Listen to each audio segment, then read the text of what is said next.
Time for Crafternoon. I hope you're ready. I brought my teacher friend, Mr. Silberman. Please say hi to Mr. Silberman for me. Hi, Mr. Silberman. Nice to see you here. Mr. Silberman and I work together here in room 103. He's my teacher friend, and we teach together. He has heard about Crafternoon, and I wanted to invite him to come and watch and participate. So we're going to share the teaching, showing to you how Crafternoon works this week. Okay, first let me do my hellos to people. Hello, friends in room 171. Welcome to Crafternoon. Hello, friends in room 104. Welcome to Crafternoon. Hello, friends in room 103. Welcome to Crafternoon. Hello, friends in room 102. Welcome to Crafternoon. Or, as we like to say to each other, good Crafternoon. Good Crafternoon, Mr. Silverman. Good Crafternoon to you, Mr. Why, Gallagher. thank you kindly. And I don't know if teachers I don't know if anyone has talked about this yet. There's a Crafternoon song we start at the beginning of our Crafternoon sessions. When I was talking to Mr. Silverman now, I realized I don't think I have taught this song before. So I'll do it now. It's a listening song.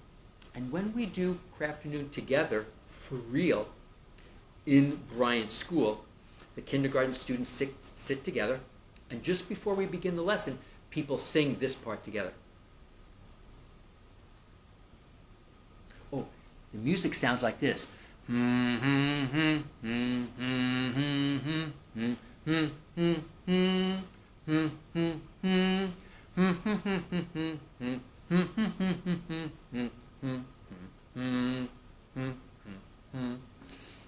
If that music, that melody sounds familiar, would you put a check in the air?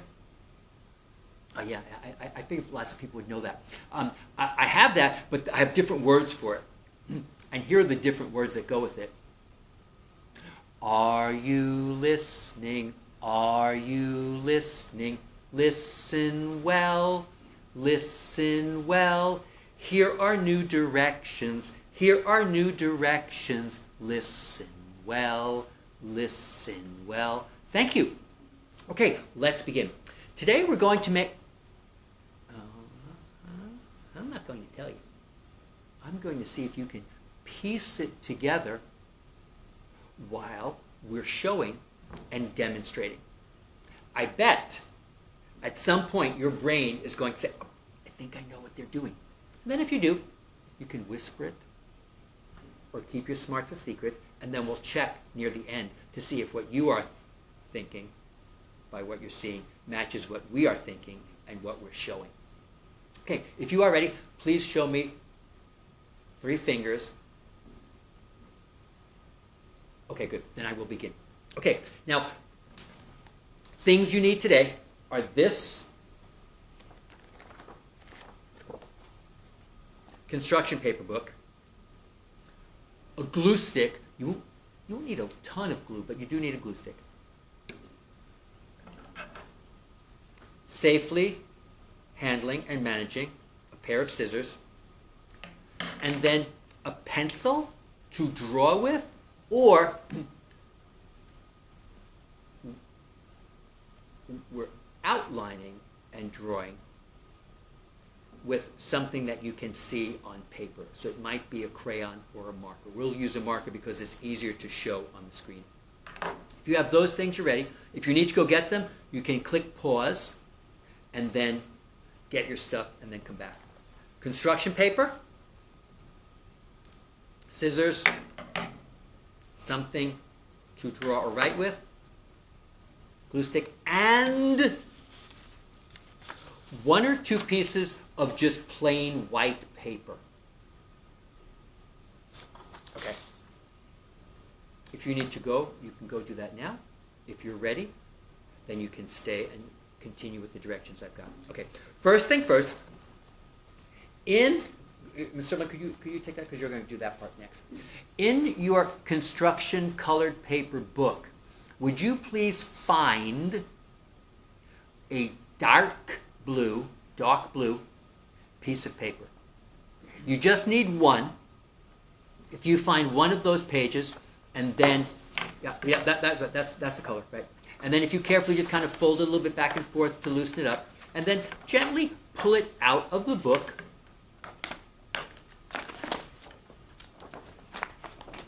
As best you can. There we go, just like that. And if the top part gets a little bit kind of crunchy, a little bit torn because of how you took it out, that's okay, it won't matter. And then, I'm going to explain while Mr. Silverman gets it set up. You have your big rectangle of blue paper, portrait orientation, or landscape orientation. Portrait goes this way, and landscape goes the other direction, right? Either way, how you hold it doesn't matter. What you're going to do is to take the shortest sides and make them touch so the corners match. Right, just the way he's doing that right there, right? Just like that. Making the corners match as carefully as you can. And then when you get to that part, on your desk, we're holding it up so you can see, but you would do it flat on your table. And then you're going to just use your fingers gently, like he is right now, to making that fold be a little bit tighter like that. So you went from a large rectangle to a medium-sized rectangle right there. Okay, now this part be careful with. Here's a part where people sometimes make a mistake by accident, but it means you have to get another piece of paper if you mess it up. The folded part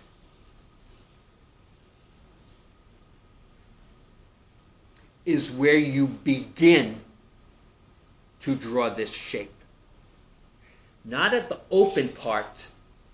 You might be having it at the top, you might be having it on the side, but the open part is where you do not begin.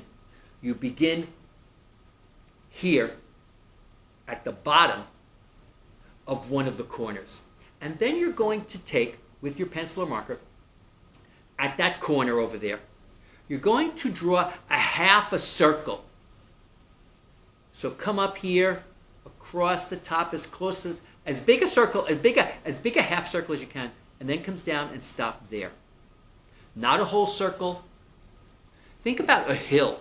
If you were drawing a big hill, that you started on this side, came up, tried to touch the top of the paper, and then came down and stopped at that opposite corner. That's the part you're going to do right now. Mr. Silverman, you want me to hold this here while you are doing that part? Is that easier to see and do? Yes, that would be helpful. Thank you, Mr. So you're starting at the part where the corner is, and then coming up, drawing as high as you can, a big curvy top, like a big hill. And then coming down and trying to get back to that corner place. See how it looks like that?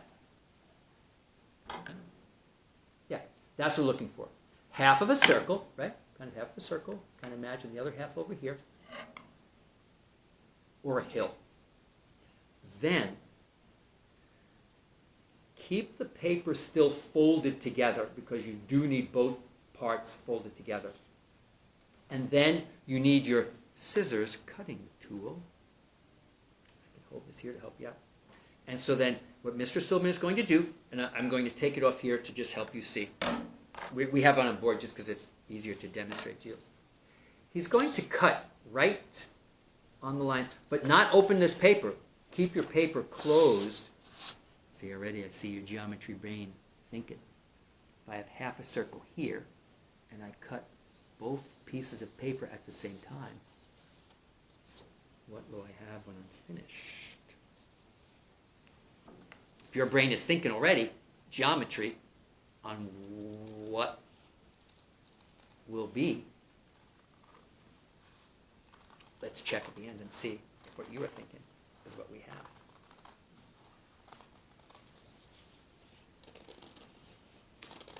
Cutting on the lines, of course. Careful.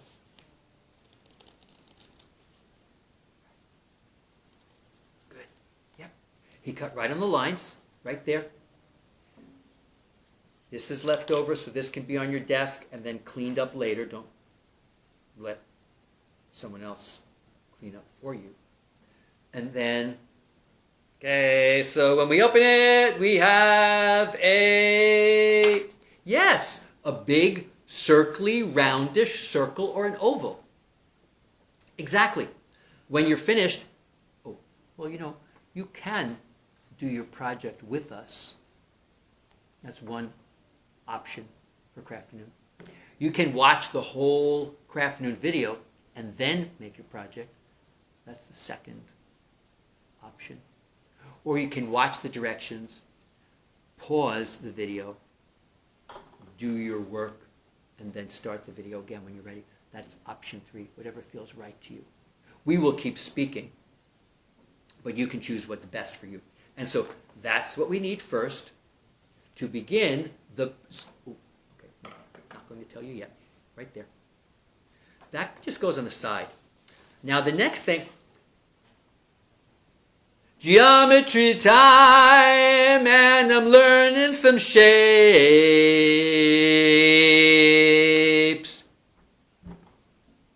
In your pattern block bag, there's a shape, a 3D solid shape, solid because you can put it in your hand, that looks like this. If you know the name of that shape, whisper it so we can. One more time, could you say it a little bit louder? Oh yeah, okay, right, yes. Whoa, you are powerful. You said the shape name and you made our lights go out. Whoa. Okay, let's see if that can happen again. Okay, say the shape name again. That's funny, the lights did not go out this time. I think maybe less people said it. Okay, maybe that's the case. Okay, the name of the shape you know is trapezoid. You need a trapezoid. Would you please, back in your colored construction paper book, would you pick a color that you would like to make a trapezoid? It does not have to be red. That's just what the pattern block is. But if you would pick a color, we will make a trapezoid in a minute. So if you pick a color, Ms. Silverman, you can pick a color that you think would be a good... Okay, I'll help a little bit. The trapezoid is going to go under here on this project, like where my hand is right now. The trapezoid will be the base part of the project. This trapezoid is way too small, but that's what we're going to make, is a trapezoid base. Did you pick a color yet? I did. I think the green one would be a nice color for the base. Okay. And you're tearing it out carefully. Right? Good. Okay. Right. Again, orientation is portrait or orientation is landscape. Either way you hold it is okay. But just like before, you're going to make the two small sides corners touch each other and then fold. Just like that. Just the way he's doing that, right? Yep. And then we're holding it up, but you're having it on the table. Just gently pressing down so the fold happens. And your big rectangle became a medium-sized rectangle like this. And then please cut right on the fold, because we only need about that much. We only need about that much, about half a sheet. But don't throw out the rest, because you can use that. Some people are putting their leftover pieces in a bag. This is kind of small, but if you could use those parts, then you could use those, because you could cut that and make some triangles for another project. We just need half of the paper, that size. So the other half can go back into your construction book. You know, you can just put it inside the book for another day. Just put it inside there for another day. Or if you're keeping your scraps, your usable scraps, into a bag, like a Ziploc bag, you can do that. And then you're okay. You don't need that color book anymore. Now, this shape you're going to make from that shape. So a rectangle needs to become a trapezoid. So taking a look and doing some geometry planning, what could you do to the green base rectangle, hint with marker and scissors, or pencil and scissors, to make your like tooth there over there. If I push that in front of this, how could I make that trapezoid? Look at, how can I make that trapezoid out of a rectangle? Thank you. How's your brain doing with that? Okay. We need a trapezoid. A big trapezoid. Not a little one. A big trapezoid from this rectangle. If your brain is getting a little bit of idea, with your fingers, point on your, whatever your color is, point on your rectangle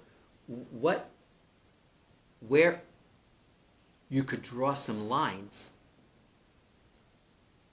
to change this rectangle into a trapezoid.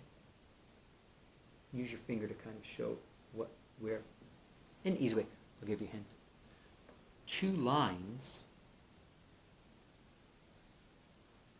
could change this rectangle to a trapezoid. If you're ready to do that, go ahead. Ms. Silverman, do you think you figured out a way of how to do this?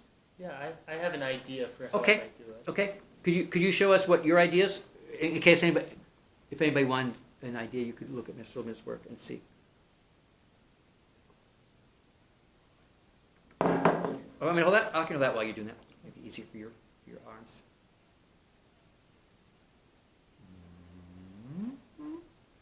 O. Well, it's not an O. It's a line actually, but O makes me exclaim. Okay. And then symmetry.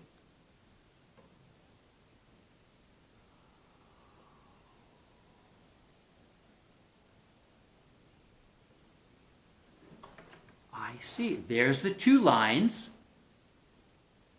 And it went from a big rectangle to a big trapezoid. Okay. If you have not done that part yet, please do that part. And Mr. Silverman, you have your safety scissors ready. Then you're ready to cut that part out to make the trapezoid from the rectangle. And then I don't need this little trapezoid anymore because people are already making their trapezoids.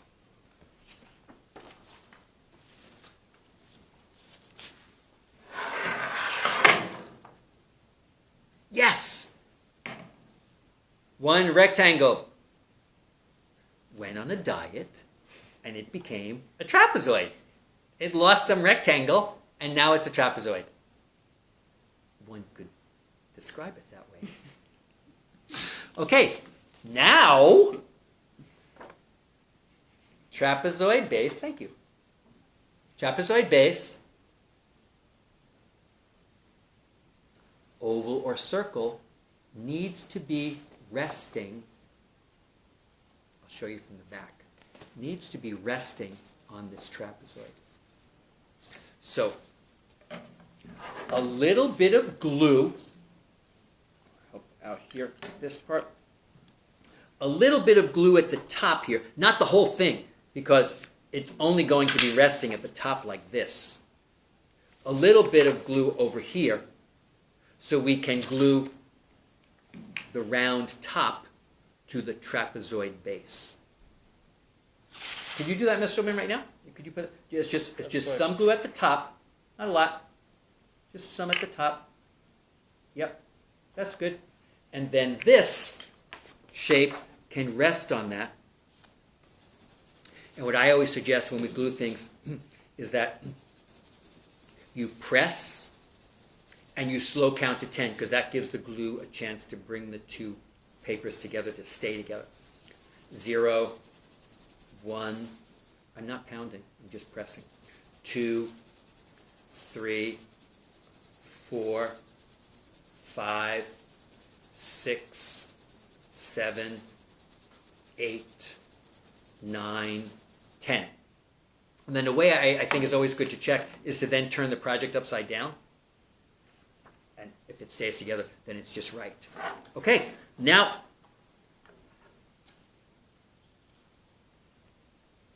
very close to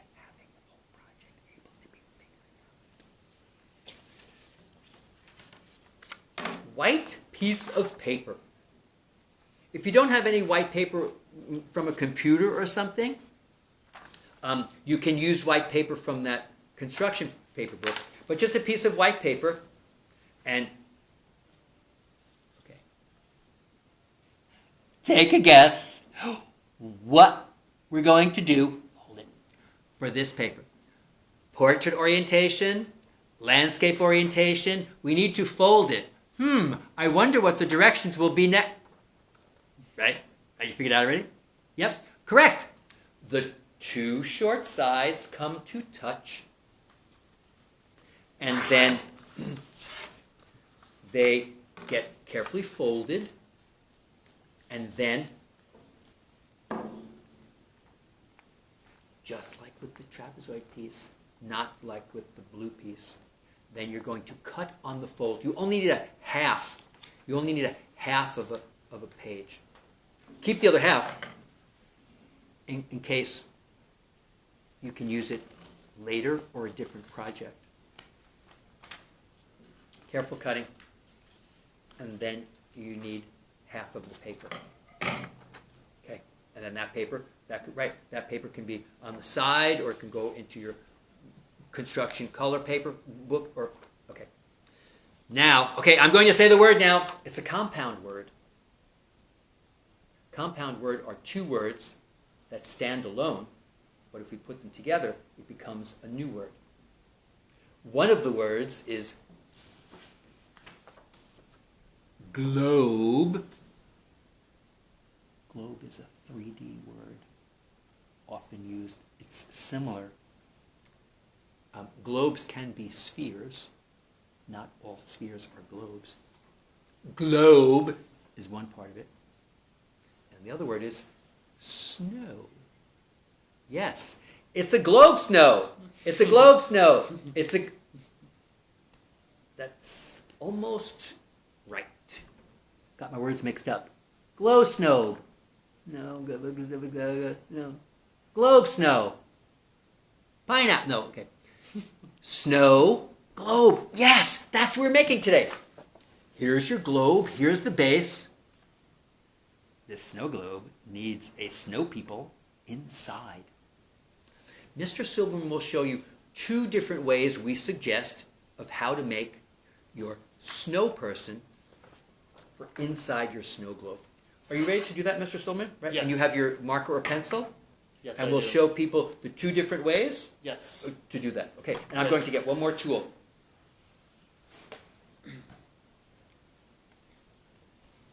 This is the first way that we might make a snow person.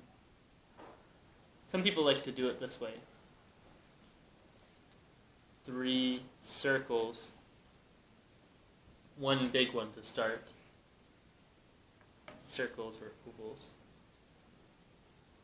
Smaller one in the middle.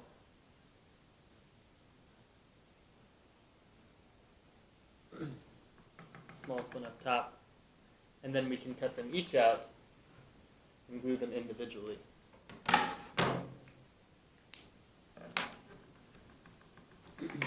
That's one option.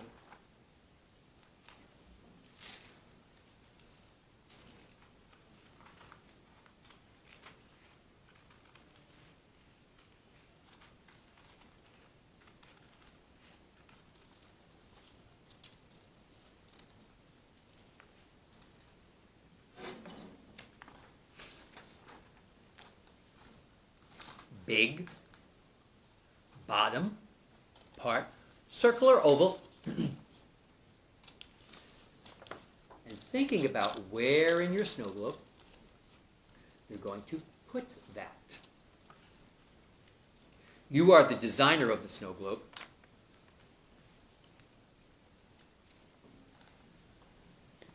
Thinking about your snow people. Starting to build your snow person. And you decide snow woman, snow girl, snow boy, or snowman. And then that's one of the ways of building a snowman. Another way, Mr. Silverman will show you, That's if you want to do 3 different parts together. 3 different parts separately that you build together.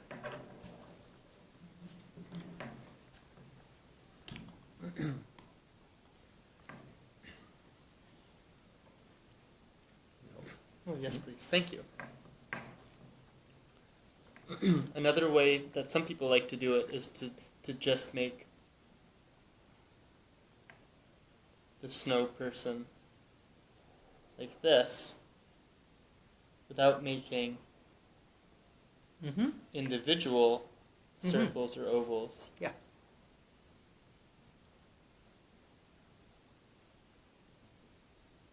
Right. You draw them all at the same time. So that's one way of doing it. You can choose whichever example of snow people building. 3 different parts to then build your snow person from, or one piece that has all 3 parts of the basic snow person shape. The snow people person, snow boy, snow girl, snow woman, snow man, will then go into your snow globe. And then, get you almost finished. Trapezoid, oval or circle, and then some roundish or circle shapes, lots of geometry, are ready for the snow person. I'm going to just use the last example that Mr. Silverman gave because it's a little bit easier for me to move around right here when I'm doing this. So there's your snow person that can be glued into the snow globe. Mr. Silverman, could you just put some glue on the back of that snow person and then, great. Then we can glue it right here to the middle of our snow globe. Yeah. Right? Right? Pressing while we slow count to 10. 0, 1, 2, 3, 4, 5, 6, 7, 8, 9, 10. Thanks. And there you've got it.